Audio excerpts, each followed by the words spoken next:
Episode 14 fades in on Winter, waking up for the day in her apartment. Sitting up, she opens the nearby wall-sized window that overlooks the city of Atlas beyond, blinking away the grogginess of sleep. Standing and heading into the next room, we continue focusing on the skyline as a call from Weiss plays over the scene. Hello, Winter. I wanted to make sure we're still on for sparring later. I was hoping we could talk about things like last night.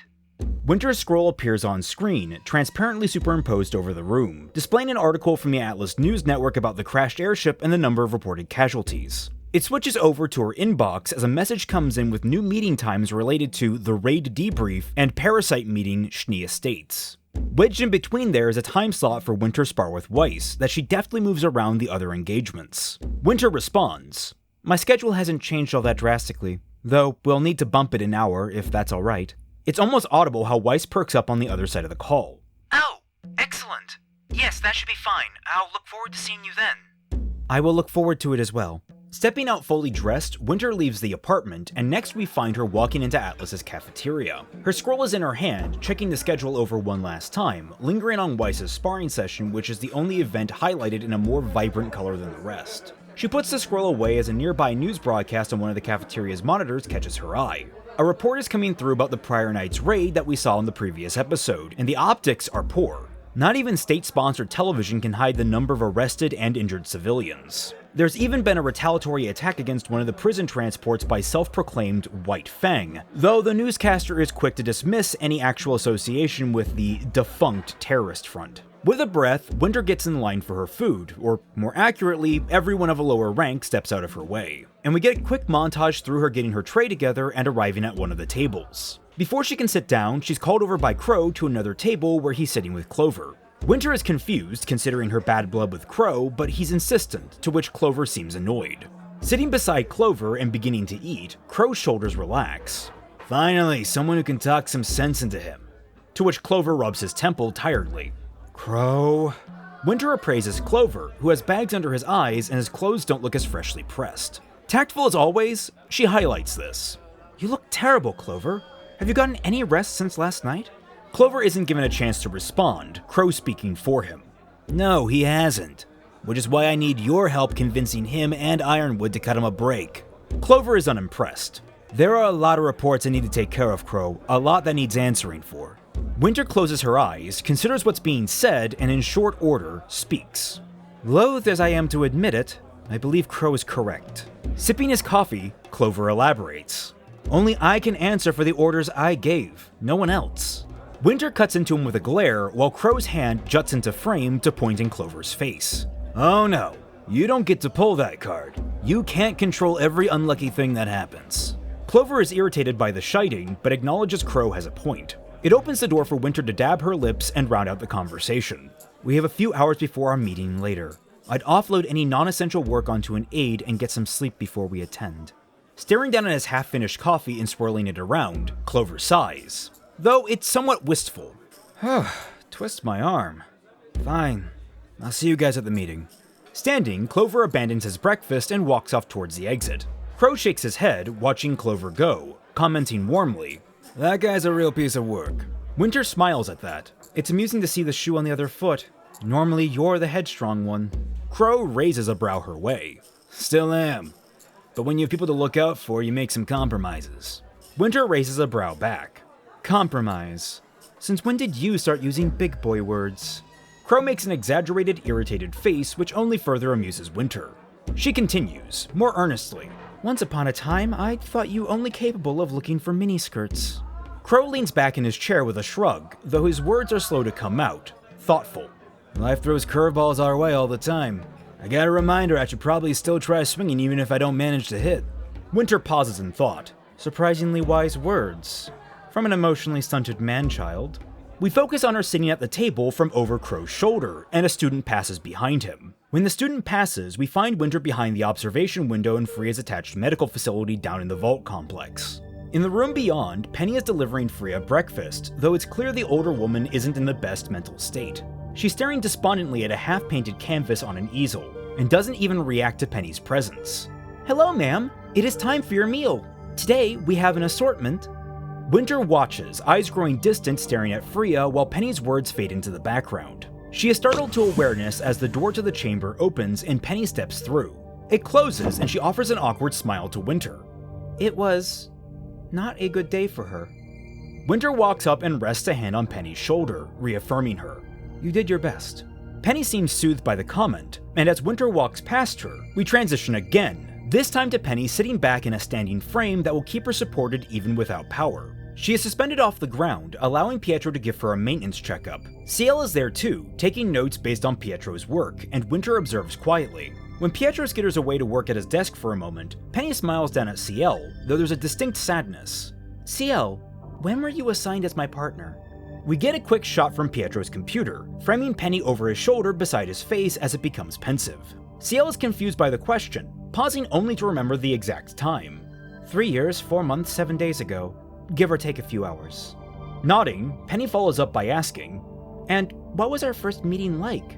CL freezes, staring at her scroll before answering. Why do you want to know? Penny's face becomes distant and thoughtful. I have been meditating upon the missing files from my previous version's memories. I've tried to call upon our initial meeting multiple times, yet the data is missing. Thank you for supplying me with the date. I will be sure to remember it from now on. CL shifts through her notes as she says, You could have just looked up the date on the network, couldn't you? Penny shakes her head fervently. I wish to create a new memory with you by asking. That would not have been possible had I checked the database. And I could not ask the database to describe our first conversation. CL shudders, her cheeks turning pink. You don't want to hear about that, Penny. Shifting what little she can, Penny replies. Of course I do. You are a valued member of my team and my friend. I wish to have an accurate understanding of how our friendship began. CL purses her lips before squeezing her eyes closed. Opening them, she answers. You don't want to hear it because it's not pleasant. I didn't treat you very well. Penny jolts forward defiantly against the harness. Nonsense! Every memory I have of you has nothing but positive. Gripping her forehead, CL responds. That's because you only ever look at the positives. That's all you've ever done. Lowering her hand, her face falls. You are so annoying. Penny blinks, frowning. CL? After another pause, CL continues speaking, returning to her scroll as she does. You reminded me of my younger brother. Excitable, bubbly, the center of attention. I was cold to you. It was unfair. Quickly, she tacks on. However, I've moved on from that. I would rather not linger on the past, and I would recommend neither do you. Penny stares at CL, at a loss, before putting on a gentle look and saying, Thank you, CL. CL pauses only a second in her note-taking. After a second, she steps onto the dais beneath Penny's frame and pushes her back into proper position. I didn't do anything worth thanking. Penny settles in, her grin widening as CL fusses over Penny's alignment in the machine. For seeing yourself as my elder sister. CL gives Penny a flat stare before getting back to work. Focus, Penny. Winter has watched all of this stoically, absorbing the strange, stilted, yet warm way the two girls interact. Eventually, Penny shifts only her eyes in Winter's direction. What about you, Winter? When did we meet? Winter offers a sad smile in return. Sometime prior to the fall of Beacon. However, we didn't exchange much more than pleasantries. I wish I could elaborate more for you. I'm sorry. Penny subtly shakes her head, prompting CL to grab Penny's chin and hold her in place. Eyes still locked on Winter, Penny elaborates. Do not be sorry. There is nothing for you to be sorry for. Winter's eyes go distant at the response. We smash cut to Winter's eyes, still distant, but in short order she's jolted out of the disconnect by a blade stabbing past her face. She manages to dodge to the side at the last minute, narrowly dodging the attack, but she's on the back foot as she defends herself from Weiss. The two continue their spar in earnest, a quick exchange of blows, focused heavily on footwork and blade placement without the use of dust or summons, and Weiss demonstrates herself as nearly as competent as her older sister. In fact, the fight ends half a minute later with Weiss gaining a decisive victory, knocking Winter to the ground and holding her at blade point. Winter relents with a proud smile. It's your win, Weiss. You're catching up. Weiss retracts her blade, but doesn't look pleased by Winter's observation. You were distracted. She helps Winter up, and Winter dusts herself off. Then take pride in besting a distracted opponent. The response does nothing to placate Weiss, but she breezes past it by crossing her arms with concern. You usually don't slip like this. What's wrong? Winter freezes, face and all, and after a beat, responds. Burdening you with my own weights would do neither of us any good. Weiss rolls her eyes. When I come to you for advice, do you think that I'm burdening you with my problems? Snapping, Winter responds. Of course not. But she freezes, realizing she's been caught in a trap. With a smug grin to rival Yang, Weiss stares down to Winter, to which Winter subtly chafes. She pinches her brow. I suppose it's not burden, but pressure, more so. You nor I can change the state of affairs that are vexing me. The emergency situation has made my already priority position in resource management into a critical one. Allocating who needs what, where, and when, and ensuring we do not dip below critical reserves. With a bitter smile that slowly grows more affectionate, she remarks, "The world is unkind, making me the most stressed I have been when now I have a little sister to look after." Weiss blushes and looks away defiantly. We're both adults, Winter. I am more than capable of looking after myself. Winter's smile doesn't budge, and she walks over to the bottles of water on the training room benches as she speaks offhandedly. You are my little sister. It will always be my job to look after you. That comment cracks into Weiss's defiant mask, and her shoulders lower. Winter takes a swig of her water, but levies a curious stare at Weiss. There is a silence as Weiss recedes inward, pulling back on the conversation. Winter caps her water noisily. Weiss, you cannot chide me for not sharing my worries and then hide your own. Speak. Please. Weiss walks to her own water and sits on the bench as she drinks it. Eventually, she responds. I've been trying to get in touch with Whitley, but I keep getting ignored. Blocked on every number, banned from the manor. I'm at the point where I'm considering breaking into his room. Winter's reaction is muted, merely a blink of intrigue before sitting down beside Weiss. Whitley is difficult. There's some humor in Weiss's face, but not much. So are we, I imagine. But he's all alone there with Father. I want to be there for him, even if he doesn't want me there. It's my responsibility as his big sister.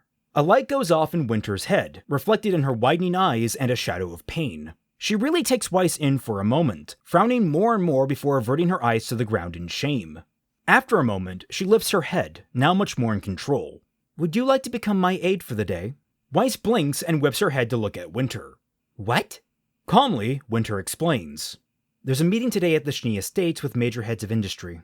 I don't typically bring aides with me, but I think this time... She looks at Weiss with a mischievous smile. I can make an exception. Weiss's face goes from confusion to a matching mischievous grin. We cut to the front doors of the Schnee Manor, opening wide to its lavish driveway and a heavy-set businesswoman. A valet stands to either side of the door, one human, one faunus, and the human valet invites the woman inside. She is followed by two men, who are locked in a discussion with one another, and pay little mind to the servants, seemingly familiar with the layout of the house. Behind them, walking up the steps, is Ironwood, flanked by Clover, Crow, Winter, and Weiss. The human valet greets them, and Ironwood gives a professional nod before his posse moves inside. In the grand foyer, Jocks is greeting the arriving guests, instructing fresh servants to lead them to the room where the meeting will be held. Noticing the approaching group, he offers a saccharine smile. James! So glad you could make it to this little soiree. He barely gets the last word out before noticing Winter, which makes his smile strain. Weiss, however, makes him completely lose it. What is she doing here? She has been banned from the premises. Winter steps forward, taking the brunt of Jocks' stare. Weiss has been assisting me in administrative tasks, and is here in that capacity. Jocks' cheeks twitch, and he turns to Ironwood, clearly displeased. The discussions today will be of a sensitive nature. It may not be well to have such rogue elements in our midst. Weiss glares at him. James glances over at Winter and asks, Specialist Schnee, do you believe you could part with her for the proceedings? Crossing her arms, Winter pretends to mull it over before Jocks narrows his eyes at Winter. All right, Father, I acquiesce. My aide, your daughter, will wait outside. Primed for an argument, Jock launches forward, finger raised. Now see here! Before his brain catches up with what Winter has said. He coughs and regains his composure. All right then. She faces Weiss. Do nothing to inconvenience our hosts. To which Weiss gives a dutiful nod. Jock stares at the two with contempt. With a snap of his fingers, a new servant appears at his side, his words equal parts instruction for them as they are for Weiss. Excellent! She can wait in the guest lounge. Reclaiming some of his slippery warmth, he motions the rest of the party towards the doors through which the other servants and guests left. Shall we now? Weiss watches them leave, standing in the center of the hall, alone with the servant. The awkward-looking servant tries to direct her to the guest room on this floor, but Weiss simply brushes her ponytail aside and walks towards the main staircase. No need, Alice. I know my way around.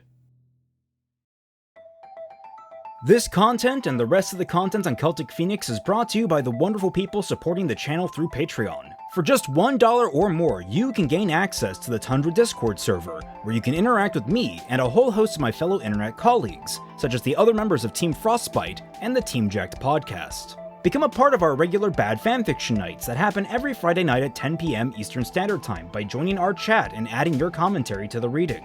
You can also join by becoming a member of the Celtic Phoenix YouTube channel, with the additional bonus of gaining access to a bunch of sweet emoticons during every one of our streams, such as the Team Jacked podcast, which airs every Wednesday at 6 p.m. Eastern Standard Time.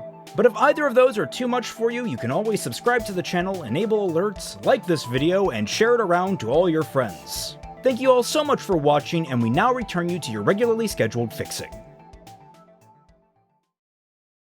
We cut to a cold, tall dining hall with an exceedingly long table. Seated along its length are almost a dozen different people, each one wearing exceptional finery or being incredibly well polished. Among them are also Sleet and Camilla, the last two council members of the Elysian Round Table, who are genially talking with several of the other guests. Ironwood and his crew enter, led by Jocks, who smugly motions to the seat at the head of the table with one smooth hand. "Please, have a seat." Ironwood stares at the seat, so centrally focused, and flicks his eyes up as the ambling conversation dies down. He becomes the center of attention for the table, even as Jocks confidently takes his own seat at the opposite head. James glares at him, fists tightly balled. Winter steps forward, unfazed by the attention, and her presence seems to bolster James. He takes the seat while Clover and Crow take matching positions on either side of the door. Winter remains by Ironwood's side, standing stoically beside his chair. The room remains in silence, which Jocks seems to revel in just long enough to make some of the other guests antsy.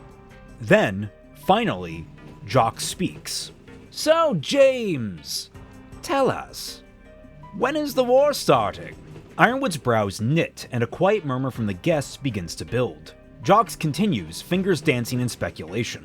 "I would assume Mistral, but I could see designs on Vale." Sleet jumps in with his own suggestion. "Perhaps Menagerie. There are mining interests there. We would only need account for the feral elements at play." That elicits a round of laughter from most of the table, though some notable figures refrain, like Camilla and one of the two Faunus among the group. Ironwood, eyes never breaking from Jocks, finally cuts in. "If you've only invited me to make light of our citizens, I'm afraid you've grossly misjudged how I prefer to spend my time." The humor in the room is killed instantly, though Jocks doesn't lose his levity. Leaning forward on his elbows, he pushes back. "I rather thought you liked a laugh, James, since you've been treating our economy as a joke for the last year." James matches Jocks' pose, holding the stare. "Every decision I've made, I have treated with the weight and respect it deserves." Leaning back in his chair, Jocks motions to different people from around the room, his arm only bending at the elbow glued to the arm of his chair.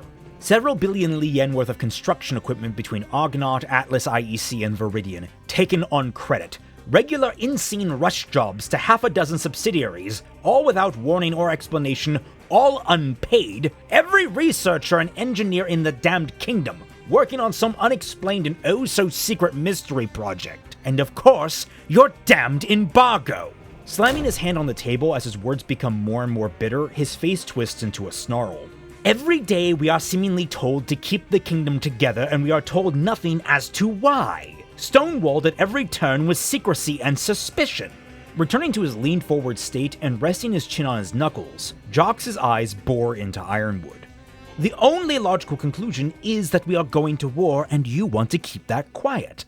We smash cut from Jocks' face to Weiss, drawn in disappointment. The camera pulls back, revealing her to be standing in the doorway of her old room. Every inch of personal effects, what little there had been to begin with, have been removed, leaving behind nothing but a completely sterile room. Even most of the furniture has been removed, leaving only the bed.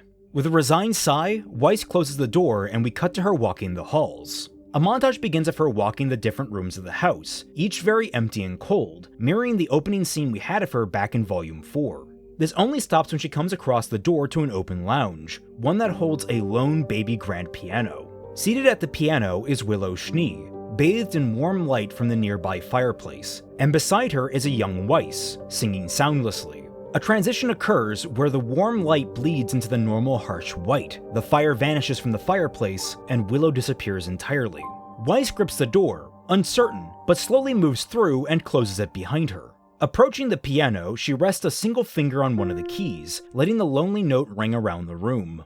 After only one moment of hesitation, Weiss slips onto the bench and rests her hand at the ready position. Then, she plays.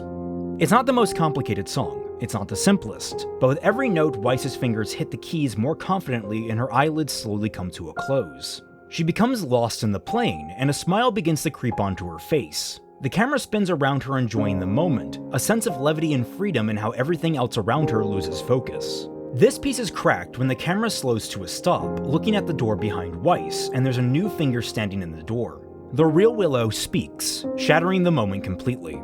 I didn't know you were home. Weiss whips around in her seat as her mother fully enters the room. Mother, you're here? Willow is almost dismissive as she walks past Weiss to a nearby cabinet. It is my house. The glib response catches Weiss off guard. That's not... You usually prefer the garden.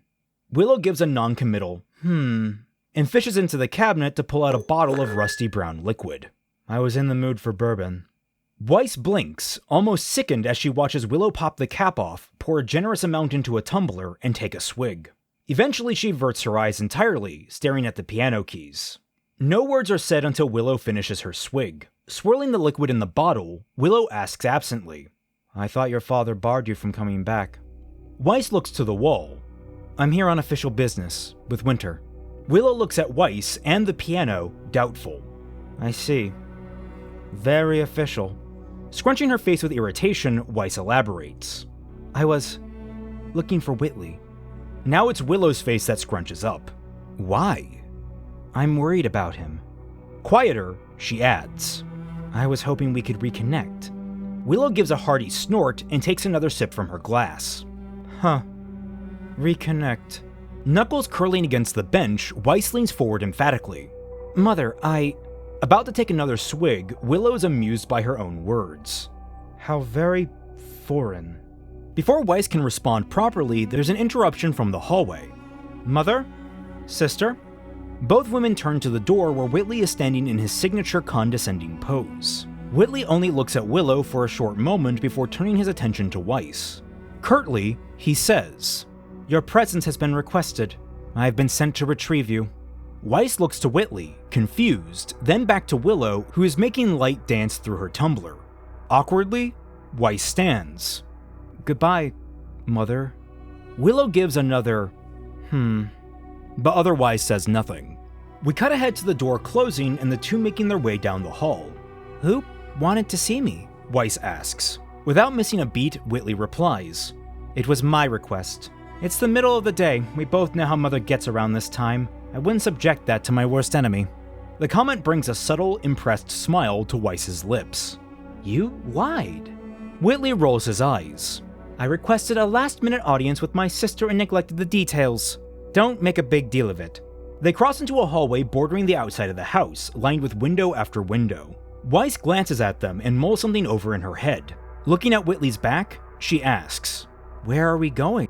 Whitley cuts her off by stopping dead in his tracks, a question of his own on his lips. Why? Weiss blinks, but he elaborates before she can ask, his voice genuinely confused. You're worried about me. You've never been worried about anyone but yourself. Why now of all times? She sits down on a cushioned bay windowsill, now looking up at her brother with an earnest expression, almost teasing as she replies. I spent some time outside my room. Whitley stares at her, silenced by the statement, his eyes falling to the floor as he becomes lost in thought. Weiss sits there, watching him, wearing a gentler and gentler expression as the seconds pass. Eventually, Whitley looks at her, suspicion and hurt still on his face, but also some level of curiosity. Would you like some tea? Weiss's smile brightens considerably. Cutting back, Ironwood's gaze remains steady, keeping Jock's gaze pinned in place. I'm afraid you've been reading too many tabloids, Jocks. Jock's snide glare has only intensified, even as he relaxes back in his chair. Then what have you been doing? There's a major food crisis, the Atlesian military can't seem to guarantee the safe transport of our goods, and now the public is prattling on about rioting in the Undercity after that botched raid of yours. Off to one side of the room's main entrance, Clover winces imperceptibly. Jocks curls forward in his chair, fingers waving and pointing in Ironwood's direction to emphasize every word. All we're seeing is our numbers going down and nothing else going up. I am not a gambler in speculative markets, James, and neither is anyone else at this table. And yet, all we can do is speculate on a coming war market. Though his brow is crimping in frustration, Ironwood remains composed. We are not going to war with another kingdom. Jock's response is immediate and cavalier. So veil then, an occupation, not a war. Ironwood finally has to grit his teeth. We are not invading another country. Jocks' forearm rests along the table to support his growing rage. Then what are we doing? Ironwood's face remains cold and he offers no response to the question. Camilla cuts in, eyes shifting sharply from Jocks to James. If I may, General, it is not just the industries of Atlas and Mantle you have left in the dark. Sleet and I are your fellow counselors. Whatever it is you have planned, we should be privy to, if only to help. James is fast to respond, almost mechanically. Atlas Provisional Code 708.9. In protecting the secrets of Atlas's military strength, any officer authorized is to withhold such secrets from civilians. That includes elected civilian officials. Sleet snarls at that, banging down on the table and making his silverware clatter. Preposterous! We are equals in our governing. We are owed such vital information. Ironwood stares back at him with challenge. Let's not stand on ceremony. We are not equals. I hold 2 seats. You each only hold 1. Camilla is equally as frustrated but remains sharp. Then perhaps it is time we make things equal. For the first time in the conversation, a comment seems to knock Ironwood off kilter. She zeroes in on this as she continues, raising her hand. Under the Roundtable Pact, I am invoking a vote of no confidence in General James Ironwood's ability to carry out the office of both first and second chairs. Sleet raises his hand in solidarity. I second that motion. Camilla nods and finishes formalizing the moment. The motion is put forward and will see final voting once the full roundtable has assembled. The room erupts into heated chatter, the many industry heads awed by the sensational motion. Ironwood is on his feet in seconds, hands flat to the table, voice dangerous. You don't know what you're doing. Of course they don't. None of us do. Jocks intercedes snidely. You won't tell us. And evidently we're happier to live with the consequences of acting on that. Sleet looks to Jocks with a smile. I will put forward Jock Schnee as replacement first chair. I'm sure you could find someone to handle the academy duties. Jocks grins slickly, resting a hand on his chest. I would be honored. Ironwood's glare flips between the three until one of the industry heads asks, Doesn't second chair require active military service? Camilla's brow raises. Indeed it does. Both she and Sleet look down the table, right towards Winter. Sleet again makes the proposal. Perhaps, Miss Schnee, you would also like a council seat. A father-daughter collaboration could be quite a powerful story for the media. Winter glances to Jocks with discomfort, but then lets her eyes fall to the floor, hands behind her back squeezing tight as her brows mull over the offer. Ironwood glances over at her. A moment later, he focuses back on the table and slams his hand down, drawing all attention his way. You want to know what Atlas is doing. What I am doing. Looking up, he begins to make eye contact with each person at the table, doing his best to cow them with his glare alone, and for the most part succeeding. After Beacon fell, it became clear to me, as dangerous as the other nations are, there is one danger we have done nothing to destroy. We hold it off, push it back, but have accepted it as an unkillable evil, set to haunt every corner of the world we inhabit. His hands slip from the table and he rises to a full stand. What am I doing? I am eliminating the greatest threat to every human life on this planet. I am building a weapon powerful enough to burn away the Grim for good. He punctuates his last point with a fist slamming down on the table. He stares at it for a good long second before folding it behind his back. Taking a dignified, defiant stance, he stares down every person in that room. And if in order to do so I have to play your insipid power games, I will be invoking the emergency powers of the Roundtable Pact. I will become the Architect. You could hear a pin drop, the room goes so quiet. Jocks unwinds from his smug posture into one of abject shock. You're insane! The rest of the room, including Ironwood's posse, all look alarmed by the declaration. James is resolute and unflinching under the attention. I was hoping to stave this off as long as possible, maybe even hopeful to avoid it altogether, but it's clear my fears were well-founded. Camilla stands, face furious. Your fears? James, not a single person understands what you're trying to do! Sleet stands as well, glasses slipping down his nose as he stares in disbelief. Destroy the Grimm? All of them? Is that even possible? They burble up from the ground! You would have to core the planet! Without missing a beat, Ironwood responds. If that's what it takes. Yet more silence before Jox mutters out. You'll drive all of Atlas into an early grave. Industry's collapsed, fortune's gone to waste! The other industry heads break into fervent arguing, which escalates quickly into yelling over each other and at Ironwood. He takes the brunt of it, and with a clear, firm voice, talks through the noise. The public announcement will be made after the solstice. That will give you all a few days of preparation. I thank you all for your cooperation prior to this, and I look forward to your future cooperation. Each of your companies will no doubt receive new requisition orders in the near future. Winter, Clover, Crow, we're leaving. Stunned, Winter watches him leave, and after a moment, pulls out her scroll to shoot off a quick message to Weiss. We cut to Weiss, sipping from a steaming cup, listening quietly to Whitley as he's waving his hand through the air and ranting, not unlike Jox. And then he has the gall to say it was our error, that some intern must have gotten the amounts wrong. I'll tell you, I picked apart those documents meticulously, not a single decimal out of place, and they want to shunt off blame like we hired a single intern that didn't know what they were doing. With a long exhale, Whitley falls back into the plush couch behind him, taking a sip of his tea. Then, almost casually, he rounds out the story. So I sent them copies of the copies we had, and copies of those copies, and some notarized copies. They eventually got the point, paid the difference and everything. With a thoughtful smile, Weiss looks at her reflection in the tea, confident and, perhaps even relaxed. I remember discrepancies like those being a true pain. It's a relief not having to deal with them anymore, though I can't say my job is free of irritations either.